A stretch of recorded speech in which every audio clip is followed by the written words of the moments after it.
دنیا کے آسمان کو ستاروں سے سجایا ہے، مزین کر دیا ہے۔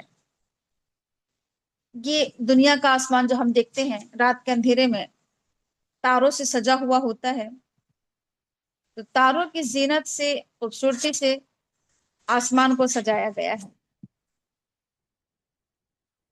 اور تارے بھی نہ صرف یہ کہ آسمان کی زیب و زینت اور خوبصورتی کا ذریعہ ہیں، بلکہ یہ سرکش شیاطین کو مار بھگانے کا بھی ذریعہ ہے، آسمان کی حفاظت کا بھی ذریعہ ہیں یہ تارے۔ ان تاروں کے ذریعے حفاظت کی جاتی ہے آسمان کے اوپر کی ہر سرکش شیطان سے۔ اور پھر یہ شیطان ملائے اعلیٰ کی باتیں نہیں سن سکتے ہیں، یعنی آسمان کے اوپر کے سنگن نہیں لے سکتے۔ اللہ تعالیٰ اوپر فرشتوں کے ساتھ کیا بات کر رہا ہے، کیا پلاننگ چل رہی ہے، کیا مشورے اور میٹنگز ہو رہی ہے، کوئی نہیں سن سکتا۔ اور اگر وہ سنگن لینا چاہتے ہیں ملائے اعلیٰ کی، تو پھر وہ ہر طرف سے مارے اور ہانکے جاتے ہیں، انہیں دھتکارا جاتا ہے، انہیں مار بھگایا جاتا ہے، اور ان کے لیے مسلسل عذاب ہے، سوائے اس کے کہ کوئی کوئی بات لے اڑے، کوئی بات اچک لے، تو پھر اس کے پیچھے ایک تیز شعلہ لگا دیا جاتا ہے، ایک تیز انگارہ، شہاب ثاقب اس کے پیچھے لگا دیا جاتا ہے، یعنی تارے۔ آپ ذرا لوگوں سے معلوم کیجئے کہ کیا ان کی تخلیق زیادہ مشکل ہے یا ان چیزوں کی جو ہم نے پیدا کر رکھی ہے؟ یعنی یہ آسمان، یہ ستارے، یہ آسمان کا پورا نظام، یہ سب کہکشائیں، سیارے، کیا انہیں بنانا زیادہ مشکل ہے یا انسانوں کو بنانا؟ کہا جا رہا ہے کہ ہم نے انسان کو لیسدار گارے سے پیدا کیا ہے، بلکہ تم تعجب کرتے ہو، تمہیں حیرت ہوتی ہے، اور لوگ مذاق اڑاتے ہیں۔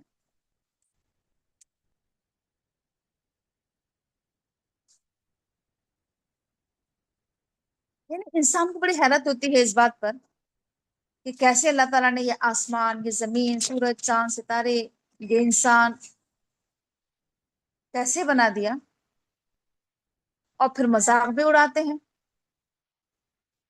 اور جب لوگوں کو سمجھایا جاتا ہے، نصیحت کی جاتی ہے، تو لوگ نصیحت حاصل نہیں کرتے ہیں، سمجھایا جاتا ہے تو سمجھتے نہیں ہیں۔ اس کے بعد کہا جا رہا ہے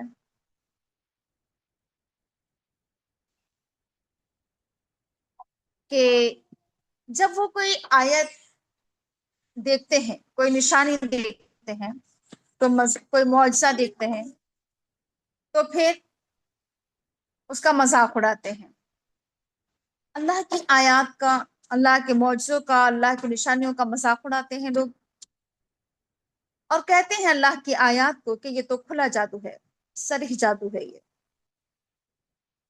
کہتے ہیں کہ کیا جب ہم مر جائیں گے اور مٹی اور ہڈی ہو جائیں گے تو کیا ہمیں دوبارہ اٹھایا جائے گا؟ کیا ہمارے پہلے کے باپ دادوں کو بھی دوبارہ اٹھایا جائے گا؟ تو اے نبی بتا دیجیے کہ ہاں، اور تم سب اللہ کے سامنے بے بس ہو، اللہ کی طرف سے تو بس ایک جھڑکی ہوگی، ایک آواز، اور سب اپنی آنکھوں سے دیکھ رہے ہوں گے، یعنی جب وہ آواز ہوگی اللہ کی طرف سے تو سب وہ تمام مناظر دیکھیں گے جس کی انہیں خبر دی گئی۔ اس وقت لوگ کہیں گے کہ ہائے افسوس ہمارے پر، یہ تو وہی دن ہے، بدلے کا دن ہے، یہ تو فیصلے کا دن ہے جس کا تم مذاق اڑا رہے تھے۔ اکٹھا کرو، جمع کرو ان تمام لوگوں کو جنہوں نے ظلم کیا، گناہ کیے، سب کو لاؤ، اور ان کے ازواج کو، ان کے معبودوں کو، سب کو اکٹھا کرنے کا دن ہے یہ، جنہیں لوگوں اللہ کے علاوہ، جنہیں لوگوں نے معبود بنا لیا،